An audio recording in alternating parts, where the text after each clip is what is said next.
Bonjour à tous et bienvenue dans cette nouvelle vidéo. Aujourd'hui, une vidéo consacrée à l'électricité. Et oui, encore une, me direz-vous, en 3 ans, j'ai déjà parlé quelques fois de l'électricité en vanne. C'est quand même plus spécifique pour ceux qui vivent longtemps dans leur van ou qui ont en tout cas certains besoins. Pourquoi parler d'électricité donc aujourd'hui? Tout simplement parce que cette vidéo est sponsorisée, vous vous en doutez, par un fabricant de batteries. Alors ne vous enfuyez pas tout de suite, vous allez me dire oui, encore une vidéo sponsorisée. Bien écoutez, il y a eu très exactement, on peut les compter sur les doigts d'une seule main, les vidéos sponsorisées en 3 ans. Il y a eu 2 vidéos concernant les batteries Bluetti, une plus grosse et une plus petite, que j'ai offert à un ami d'ailleurs. Et il y a eu une vidéo sponsorisée sur je ne sais plus quoi. Non, je crois même que c'est tout. Il y a eu le sponsoring des carnets de voyage. Bon, Lisée Bastien, c'est pas une multinationale non plus, hein, donc peut-on vraiment appeler ça du sponsoring? Oui, dans l'absolu, c'est du sponsoring.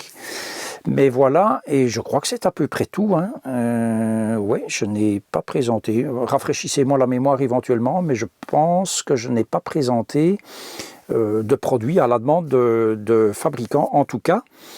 Ce n'est pas l'occasion qui a manqué, puisque j'ai eu une demande de Trellino pour les toilettes sèches, si je ne m'abuse, c'est cette marque-là. Bon, moi, c'est pas ma religion, donc j'ai refusé parce que présenter quelque chose pour le plaisir de présenter ou d'avoir un produit gratuit ou d'être payé, ce qui n'a jamais été le cas chez moi, hein, je n'ai jamais été payé. Voilà, moi, ça ne m'intéresse absolument pas. Et c'est encore le cas aujourd'hui. J'ai eu une demande donc de la société All Powers, société chinoise manifestement, qui fabrique des batteries style de Magol Zero que vous voyez ici, et on me proposait de tester une batterie de 300 ampères comme la petite Bluetti que j'ai testée dernièrement. J'ai refusé tout simplement de présenter cela en disant que ça ne m'intéressait pas, qu'en dessous de 1000 watts, 1000 Wh de capacité, je ne présenterai rien du tout. Ils sont revenus à la charge en me demandant de présenter une de 700 Wh, un peu l'équivalent de ma Bluetti, et j'ai tout autant refusé d'ailleurs. J'ai dit non, désolé, passez-moi quelque chose qui en vaut la peine, je veux dire dans des puissances où on peut commencer à faire fonctionner une cafetière, etc., et quand même avoir un minimum d'autonomie. Et donc, ils m'ont proposé de présenter une batterie qui est la All Powers S1500. Alors je ne vous cache pas qu'il m'a semblé intéressant de présenter cette batterie qui m'est offerte, hein. Donc je ne suis pas payé pour faire la vidéo, mais je reçois donc cette batterie d'une valeur environ 1000 € je dirais. Le prix exact, je ne l'ai pas encore au moment où je suis en train de tourner cette vidéo. Et elle remplacera ma Magol Zero qui se trouve ici, qui a maintenant 3 ans. Elle a un gros désavantage, c'est son poids, puisqu'elle fait quasiment 21 kg. 21 kg que je remplace aujourd'hui par ceci, qui fait 10 kg, pas plus, qui est donc une All Powers S1500 qu'on m'a livré donc sans le panneau solaire, etc. Je vais utiliser encore avec ceci le panneau solaire de la Bluetti. Donc voici cette batterie et je vous propose un petit unboxing et une présentation sommaire et je vous retrouve tout de suite après.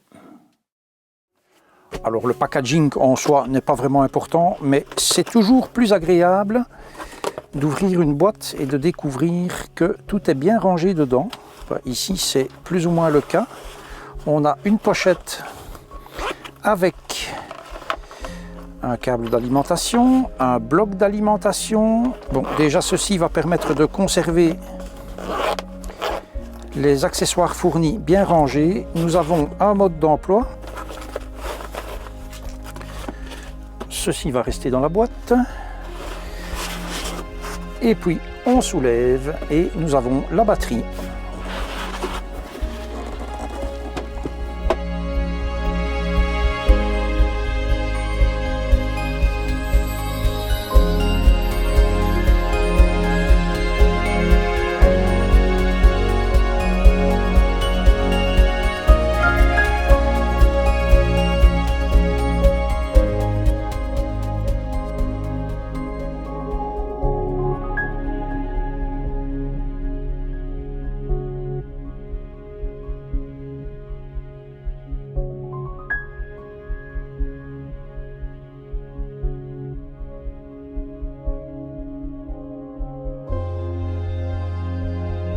Voilà pour ce qui est de la présentation des caractéristiques principales de cette batterie. Vous n'êtes pas sans savoir, en tout cas pour ceux qui me suivent depuis un certain temps, que même si je fais une vidéo sponsorisée et que ce matériel m'est offert, ce n'est pas pour autant que je vais aller dire uniquement du bien et sans dire les points qui ne vont pas, les points négatifs. Et donc je ne vais pas déroger à la règle. Je vais commencer par ces points-là d'ailleurs, puisqu'ils ne sont pas rédhibitoires du tout, en fait, hein, ça n'empêche pas de profiter pleinement de la batterie. Le premier point est que cette batterie est livrée sans autre possibilité de charge que la charge sur le courant. Courant dans une maison, quoi, sur une prise. Et donc le câble allume-cigare que j'ai ici dans ma main n'est pas fourni. Pour des batteries qui se veulent nomades, je trouve quand même que c'est un petit peu exagéré. Ce câble est vendu sur le site Allpowers pour un montant de 29 €. Bon, c'est quand même pas donné, hein, 29 € pour ce câble. Sur le site Allpowers, il était marqué, ou dans la documentation, il était marqué que c'était un connecteur DC 5521. Donc 55 le diamètre extérieur et 21 le diamètre intérieur du trou. Et donc moi je commande sur Amazon un câble cigarette lighter, donc prise allume-cigare. Et de l'autre côté, 5521. Évidemment, je n'ai jamais su le rentrer dans le trou qui est ici, puisque en fait c'est un DC 5525 qu'il faut. Donc ça, c'est selon moi le premier point négatif. Ce câble devrait être fourni. Il est évident que sur Amazon, j'ai payé beaucoup moins cher, donc quasiment 3 fois moins cher que les 30 € du site Allpowers. Pas de documentation en français, je vous avoue que moi personnellement je m'en fiche, je préfère la documentation en anglais, mais bon, je le signale, en même temps il n'y a pas vraiment besoin de documentation pour ça. Il n'y a pas de site en français non plus. Depuis que j'ai reçu cette batterie, ils ont quand même vachement amélioré les choses. Il y a maintenant un site destiné aux achats européens hors Allemagne, parce que autrement vous aviez uniquement le site américain avec notamment des données en inch pour les dimensions, etc. Et vous aviez le site allemand. Bon, moi l'allemand, à part Kartoffel, qui veut dire pomme de terre, j'y entends pas grand-chose. Donc voilà, maintenant il y a un site européen en anglais, c'est déjà mieux que rien. Autre chose, on n'a pas le temps jusqu'à la recharge. Vous avez sur le panneau de commande ici ou dans l'application le temps jusqu'à ce que la batterie soit vide, mais vous n'avez pas le temps de recharge une fois que la batterie est en charge. Bon, ni sur le panneau, ni sur l'application Allpowers que vous avez sur smartphone. Et les deux derniers points négatifs, si je peux dire, c'est que l'indication de charge en watts, et je vous mets les copies écran, elle n'est pas la même sur le panneau et dans l'application. Il y a quelques watts de différence. Pourquoi? Je n'en sais rien. C'est valable pour la charge solaire, c'est valable pour la charge sur le courant alternatif, donc à la maison.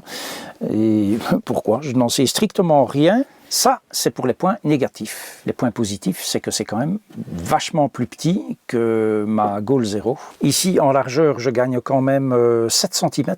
Donc vous imaginez, 7 cm à la place de mes pieds, c'est quand même énorme. La hauteur, je m'en fiche un petit peu. En longueur, je gagne aussi pas mal.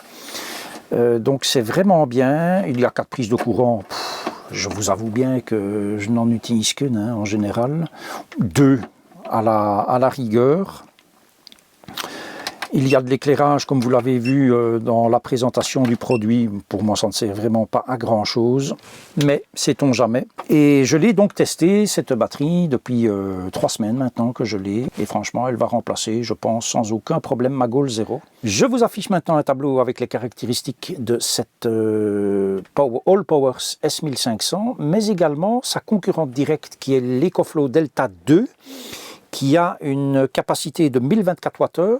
La S1500 de Allpowers, c'est 1092, donc c'est plus ou moins équivalent. Dans la troisième colonne, je vous mets la Goal Zero Yeti 1000X. Alors pourquoi pas la 1500X qui remplace ma Yeti 1400, pour la bonne et simple raison que la 1500X, c'est une capacité de quasiment 1500 Wh, 1490 je pense, Et la 1000X, c'est une capacité de 983 Wh. Donc c'est plus ou moins équivalent. 983, la S1500 1092 et l'EcoFlow Delta 2 1024, voilà, c'est à peu près équivalent.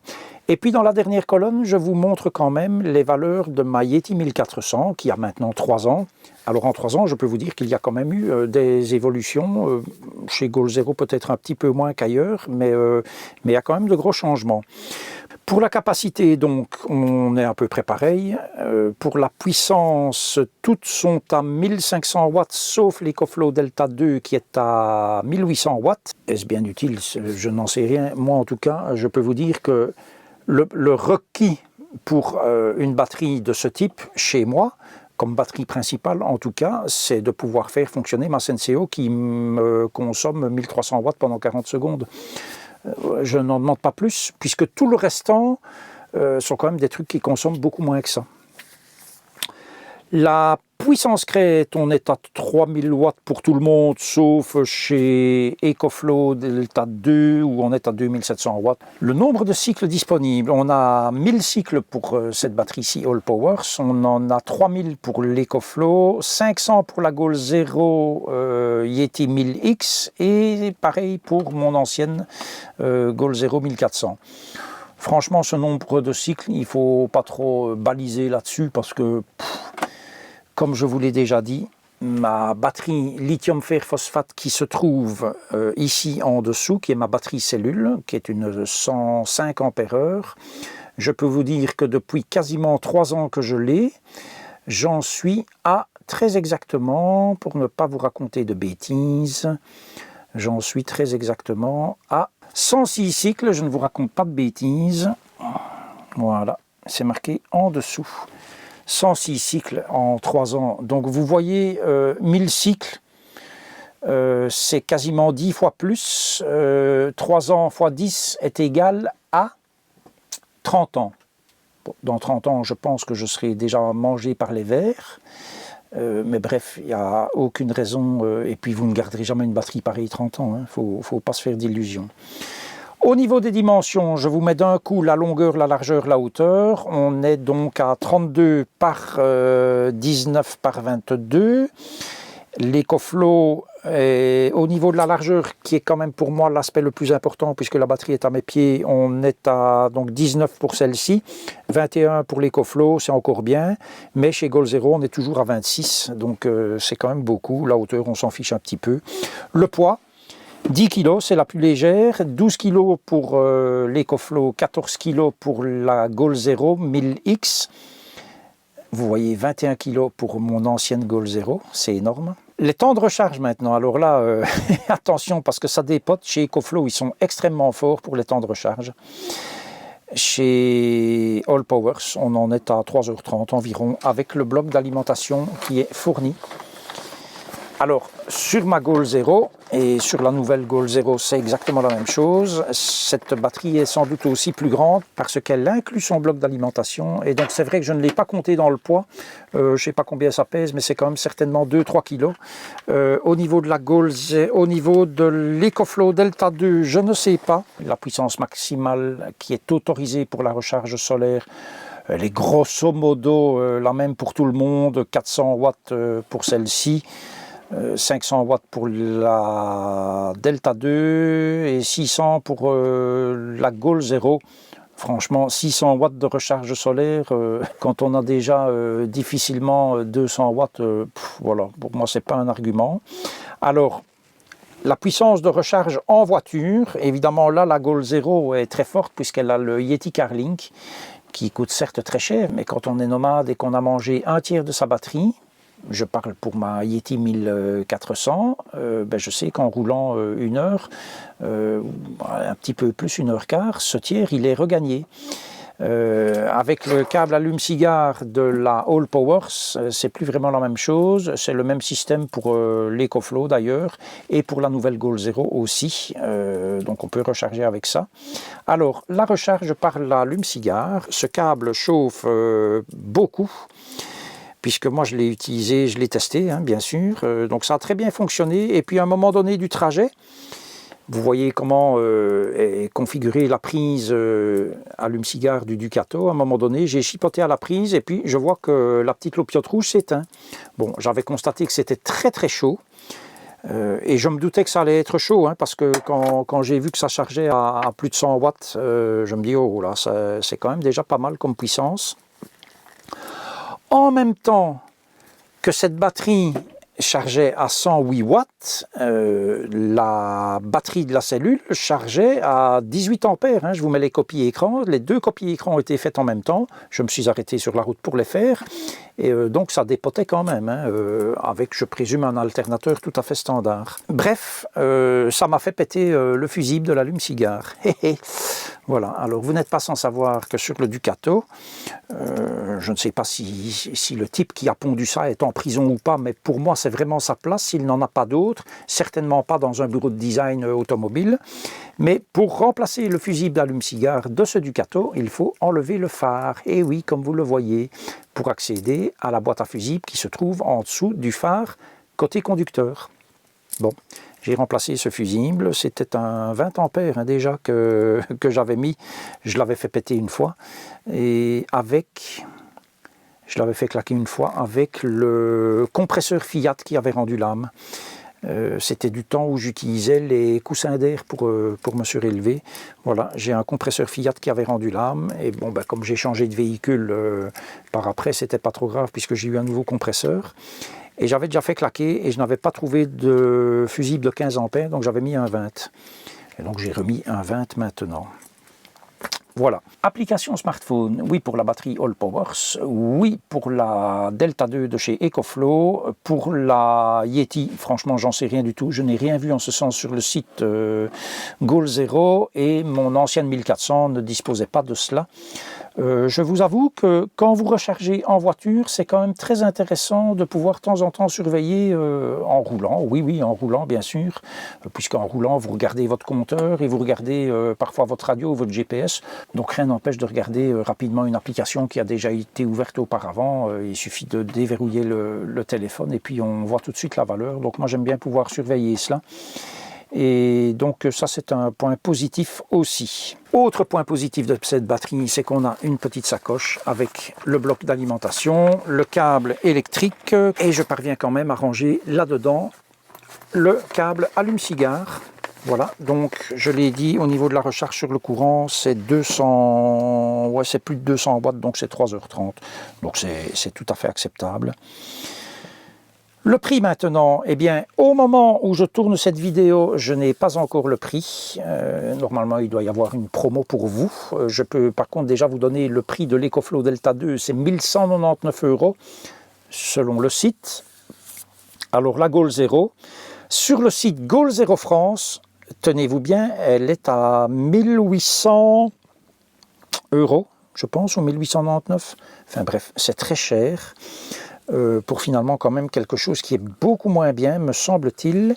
Et ma Goal Zero Yeti 1400, j'avais payé cela 1998 € il y a 3 ans, plus les 400 € pour le Yeti Carling, qui est donc le module et le câble de l'épaisseur de mon pouce, qui fait 6 mètres de long à peu près, puisqu'il est prévu de pouvoir aller jusqu'au bout d'un Sprinter par exemple.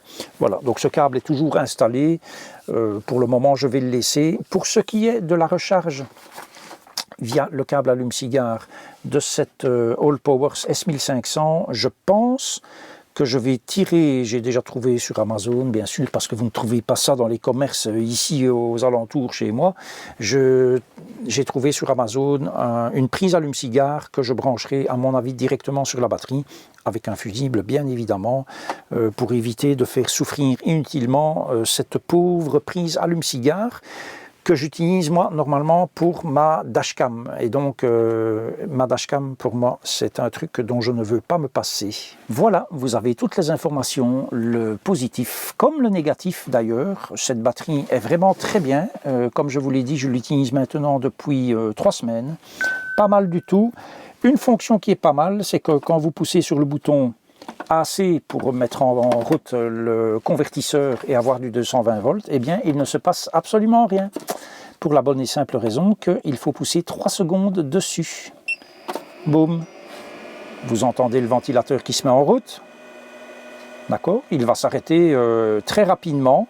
Alors vous me direz, à juste titre, oui, mais tu passes d'une 1500 Wh de capacité à une de 1092. Donc, allez, on va arrondir 1100 Wh de capacité. Donc quand même quasiment un tiers de moins.